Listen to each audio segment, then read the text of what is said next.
민생 앞에서는 초당적 협력을 통해 위기를 극복해온 자랑스러운 역사가 있습니다. 이 자리가 우리의 빛나는 의회주의 역사에 자랑스러운 한 페이지로 기록되기를 저는 희망합니다.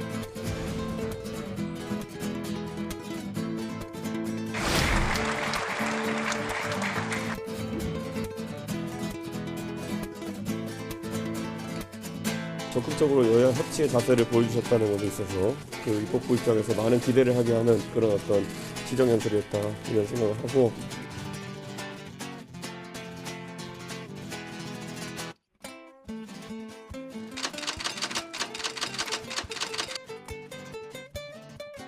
서로 힘을 모으려면 최소한 야당이 극부 반대하는 국민적인 지탄을 받는 인사들은 끊어야 합니다.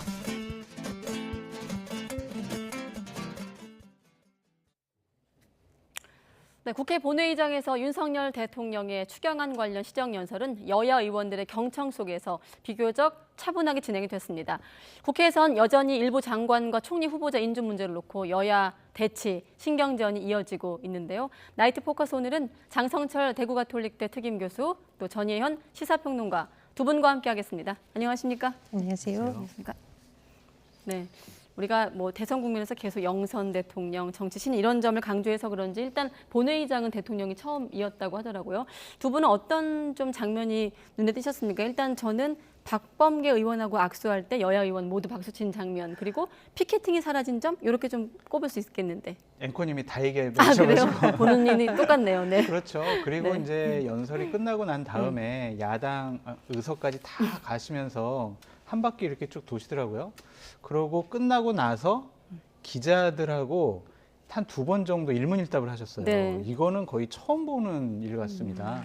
그만큼 이제 소통하는 대통령이 되겠다라고 생각을 한 것 같은데, 저는 오늘 연설 중에서 가장 인상 깊게 들었던 것이 뭐냐면 네. 연금 개혁을 하겠다라는 거였어요. 연금 개혁은요, 이거 정말 위험한 거거든요. 국가 미래를 위해서는 꼭 해야 하지만 선거를 앞두고는요, 악영향을 끼칩니다.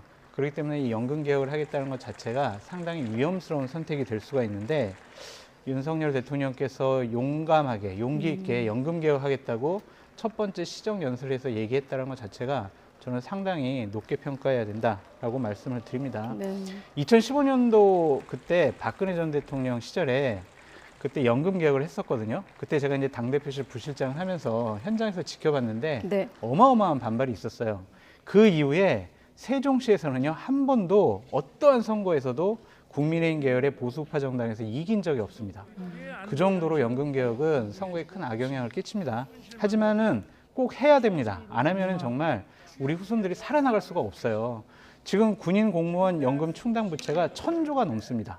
그리고 군인 공무원 매년 적자가 올해만 해도 7조 원이 넘습니다. 그리고 2055년 국민연금이요, 고갈됩니다. 이러면요, 나라가 지탱할 수가 없습니다.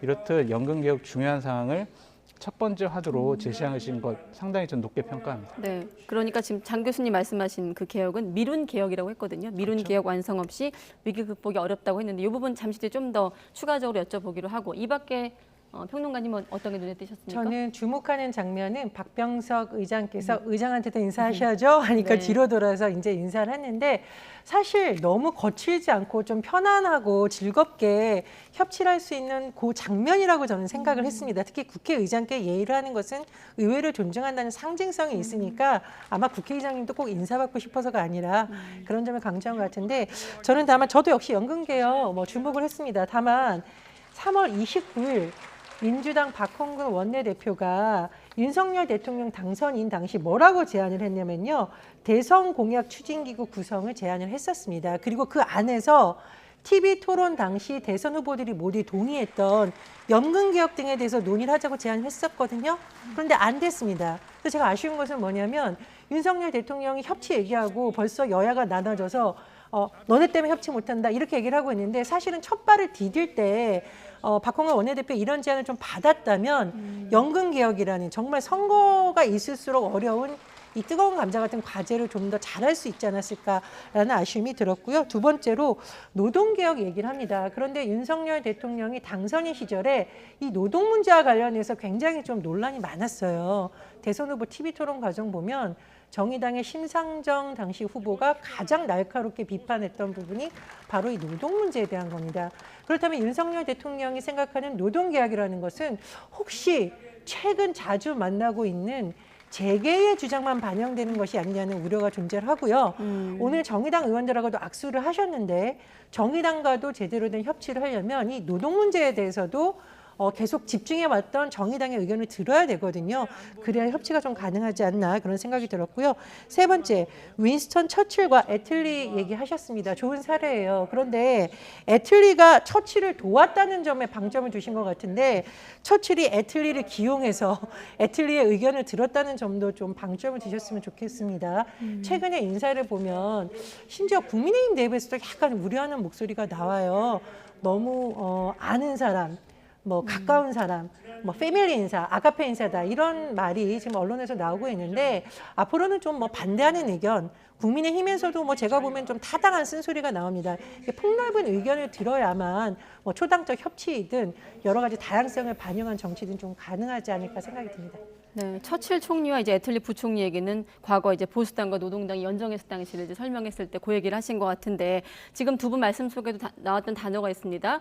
협치, 초당적 협력과 협치를 당부했는데 대통령 연설을 좀 더 들어보겠습니다. 우리가 직면한 위기와 도전의 엄중함은 진영이나 정파를 초월한 초당적 협력을 그 어느 때보다 강력하게 요구하고 있습니다. 진정한 자유민주주의는 바로 의회주의라는 신념을 저는 가지고 있습니다. 의회주의는 국정 운영의 중심이 의회라는 것입니다. 저는 법률안 예산안뿐 아니라 국정의 주요 사안에 관해 의회 지도자와 의원 여러분과 긴밀하게 논의하겠습니다. 네, 앞서 두 분께서 연설의 어떤 내용적인 측면을 굵게 짚어주셔서 좀 언급하기가 좀 머쓱하긴 합니다만 하늘색 넥타이를 맨 것도 좀 눈에 띄기도 했고 아까 말씀드린 대로 피켓팅이 없었던 점, 또 야유도 없었던 점 아무래도 민주당 입장에서는 좀 품위를 보여주려 했다 이런 설명도 있었고요. 그렇죠. 네. 그리고 이제 들어오실 때도 기립박수를 좀 쳤고 그리고 여러 가지 악수할 때도 다 일어나셔가지고 다 환영을 해주셨습니다. 네. 기본적으로 대통령에 대한 예우를 충분히 잘 갖춰주셨다라는 생각도 들고 대통령께서도 민주당을 상당히 예우해주는 장면이 있었어요. 그러니까 박병석 국회의장과 양당 이제 원내대표들, 당대표들하고 같이 만났을 때 박홍근 민주당 원내대표가 좀 늦게 오셨거든요. 보통 예전 같으면 좀 늦게 오면 그냥 목례 정도로 하는데 네. 벌떡 자리에서 일어나가지고 박홍근 원내대표한테 악수를 청하시고 또 박홍근 원내대표도 상당히 예의를 차려서 인사를 하시더라고요.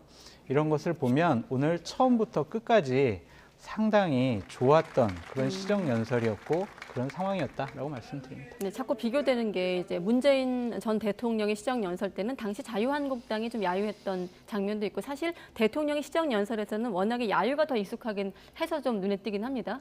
예, 아마 민주당이 시정연설 전에 의원총회를 했었는데 어떻게 할지 뭐 예우를 다하는 쪽으로 아마 의견이 모아졌다고 지금 언론 보도가 나오고 있습니다. 저도 어쨌든 대통령이 처음으로 시정연설을 하는데 서로 예의를 갖추는 것이 곧 국민에 대한 예의이기 때문에 그것은 바람직하게 평가를 하는데요. 네. 다만 대통령이 강조하신 국정의 주요 사안에 대해서 의원 여러분과 긴밀하게 논의하겠다는 말이 아니라면 최근에 진행되는 인사에 대해서 야당에서 지적하는 의견을 좀 들어야 된다라고 생각을 합니다. 여야의 진보, 보수 이념과 상관없이 지금 논란이 되고 있는 정호영 보건복지부 장관 후보자 그리고 성비 문제와 논란이 되고 있는 총무비서관 그리고 이른바 간첩조작 사건으로 논란이 되고 있는 공직기강 비서관 등에 대해서는 이건 뭐 의회에서 당연히 비판을 할 수밖에 없는 겁니다. 그래서 이것을 단순히 여야 문제로 보는 것이 아니라 야당이 국민의 목소리를 일부분 대변하고 있다는 차원에서 그 의견을 들어야 좀 더 진정성이 인정받을 거라고 보고요. 네. 또 하나 예전에 자유한국당 시절에 나경원 원내대표하고 민주당 이인영 원내대표가 만날 때 나경원 원내대표도 하늘색, 파란색 옷 입고 왔었고요. 그때 나온 용어가 밥 잘 사주는 예쁜 누나. 난 단어였고 실제로 두 분이 짜장면 드시면서 얘기를 하셨다고 하는데 네. 사실 그때 여야가 보여준 국회의원 모습은 정말 부끄러울 정도로 뭐 극한의 대치, 의원 감금 논란, 그리고 뭐 위성정당 논란 여야 할 것 없이 참 좋지 않은 선례를 많이 남겼습니다. 그래서 윤 대통령이 이 하늘색 넥타이를 매셨을 때 그 마음으로 야당과 좀 더 대화를 하시고 또 야당이 내는 의견을 무조건 발목 잡기라고 할 것이 아니라 국민의 의견이 담긴 또 다른 의견이다. 이렇게 좀 존중하는 모습 더 보여주셨으면 합니다. 네, 언젠가 전희연 평론가께서 이 자리에서 윤 전 당시 후보였는지 대통령 당선인지는 기억이 안 납니다만 소통 얘기하면서 야당과 협치를 강조했던 점도 기억이 납니다. 지금 앞서 야당의 지적이라고 하셨는데 마침 저희가 발언을 준비했거든요. 박지원 비대위원장 또 국민의힘 이준석 대표 발언까지 한번 들어보시죠. 대통령 당선되기 전부터 국가 어떤 협치와 그리고 어떤 원활한 국정 운영을 위해 가지고 미리부터 이분이 총리하셔야겠다는 그런 생각을 갖고 있었던 분이기 때문에 꼭 처리에 협조해 달라는 취지로 이렇게 말씀을 하셨습니다. 협치를 방해하는 수준 이하 양심 불량 장관 후보자와 비서관들 먼저 정리해 주시기 바랍니다. 서로 힘을 모으려면 최소한 야당이 극구 반대하는 국민적인 지탄을 받는 인사들은 끊어야 합니다. 네, 앞서 저희가 자막으로 준비했듯이 시정연설이라는 게 이제 행정부 예산안이 의회에 제출될 즈음에 대통령이 이렇게 국회에 나가서 의회에 가서 연설을 하는 것을 말하는데 앞으로의 어떤 국정 철학을 담는 연설이겠죠. 협치가 필요한 대목들이 있습니다. 일단은 본질적인 건 추경안이고 그 다음에 이제 한덕수 후보자 인준 관련 아니겠습니까? 이 부분에 대한 언급도 있었어요. 그렇죠. 지금 이준석 대표 같은 경우에는 제발 좀 한덕수 국무총리 후보자 빨리 인준 좀 해주세요. 지금 정권이 출범을 못하고 있지 않습니까? 반쪽 출범입니다. 그렇게 지금 얘기하고 있는 상황이고 박지원 비상대책위원장 같은 경우엔 아니 우리가 계속 문제 제기하고 있는 정호영 보건복지부 장관 후보자라든지 아니면 윤재순 청와대 총무비서관이라든지 이런 분들은 문제 있는 거 아닙니까? 이런 부분에 대해서 먼저 좀 정리를 해주셔야 저희가 좀 협치하고 한덕수 총리에 대해서 우리 당의 의견을 몰고 갈 수가 있는데 이런 부분에 대해서 먼저 대통령께서 성의를 표하지 않으면 우리가 상당히 좀 인준하는 것이 쉽지가 않습니다라고 좀 항변하는 것 같아요. 근데 민주당도 딜레마가 있어요. 지금 정권 출범한 지 지금 한 일주일도 안 됐는데 계속 국무총리 인준을 갖고 발목 잡는다? 그런 인상과 이미지를 국민들한테 주면은요. 6월 1일 날 지방선거 상당히 어려울 수가 있습니다. 예를 들면 97년도 대선 끝나고 98년도에 총리 인선, 그리고 2002년 대선 끝나고 2003년에 총리 인선 문제 관련해서 당시 야당인 한나라당이 발목 잡게 했거든요. 그때 지지율이 폭락을 했었어요. 지금 상황 보세요. 민주당이 저번 주랑 비교했을 때 상당한 수준으로 지금 폭락한 상황입니다. 그런 점을 민주당도 상당히 좀 아프게 느껴야 될 것 같아요.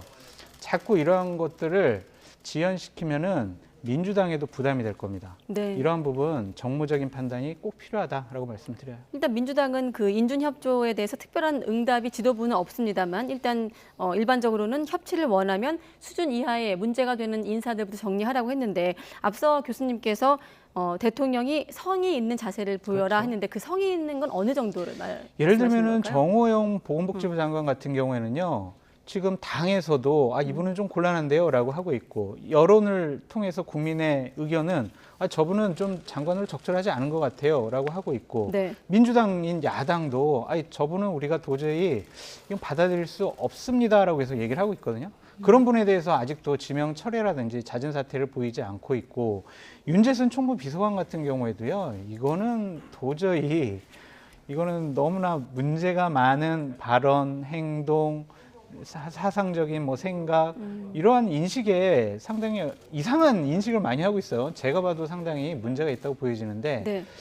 이 사람 일 잘하니까 내가 가까웠으니까 내가 잘 아니까 이거는 별 문제 없어라고 인사를 고집하시면은요 야당으로서는 협치하기가 상당히 명분상 어렵지 않을까라는 생각도 듭니다. 네, 지금 상황을 정리해보면 민주당 안에선 지금 아까 교수님은 딜레마라고 표현했던 게 뭐냐면 한덕수 불가론과 지방선거 역풍 우려 사이에서 이제 민주당이 고민이 큰 상황인데 일단 지금은 본회의 날짜를 협의하고 있다. 표결을 위한 또 의총 토론도 예정되어 있는데 어떻게 좀 전망하십니까? 예, 민주당 내에서 아마 의총을 하겠다는 것은 다시 한번 뜻을 모이겠다. 그러니까 완전 불가로는 아닌 것으로 봐요. 네. 그리고 말씀해 주셨듯이 새 정부가 출범했는데 계속 총리가 없이 가는 것도 뭐 국민들이 보기에 이렇게 썩 좋은 상황이 아니고 무엇보다 코로나19 상황에서 여러 가지 해야 될 일이 많다. 그런 점을 또 민주당도 고려해야 될 것으로 보이는데 다만 사실 이게 그 청문 보고서가 채택되지 않은 상황에서 장관 임명을 강행하는 것이 좋은 선례가 아닌데 윤석열 정부가 지금 출범하자마자 이런 것을 또 보이고 있거든요. 근데 저는 국민의힘이 제발 이 시점에서 하지 않았으면 하는 발언이 민주당에서 문재인 정부 때도 그랬다라는 말을 하면은 그건 뭐 이렇게 잘했으니까 우리도 하겠다는 겁니까? 아니면은 못했지만 우리도 못했지만 옛날에 했으니까 봐달라는 겁니까? 그런 식의 변명은 안 된다고 생각을 해요. 그래서 윤석열 대통령도 과거에 문재인 정부에 대해서 비판했던 부분은 좀 하지 않으려는 노력을 해야 국민들이 보기에 어느 정도 균형이 맞는다 이런 생각이 들고요. 또 우리 지금 교수님께서 말씀해 주셨는데 윤재순 비서관의 경우에는 제가 오늘 보도를 보니까 국민의힘 내에서 여성 의원들이 좀 경질을 해야 된다라는 의견을 원내대표에게 전달했다라고 합니다. 그럼 당에서도 이 정도 나올 목소리가 나오는 부분이면 대통령이 민심을 제대로 읽어서 빨리 이 문제를 처리해야지 계속 고집을 부리는 모습을 보이는 것은 협치 차원을 넘어서 불통이다. 그리고 소통이 전혀 안 된다는 또 다른 비판을 나올 수 있거든요. 그래서 네. 이 부분은 여당을 위해서도 또 뭐 국민 정서를 위해서도 빨리 정리를 하는 것이 맞다고 봅니다. 네.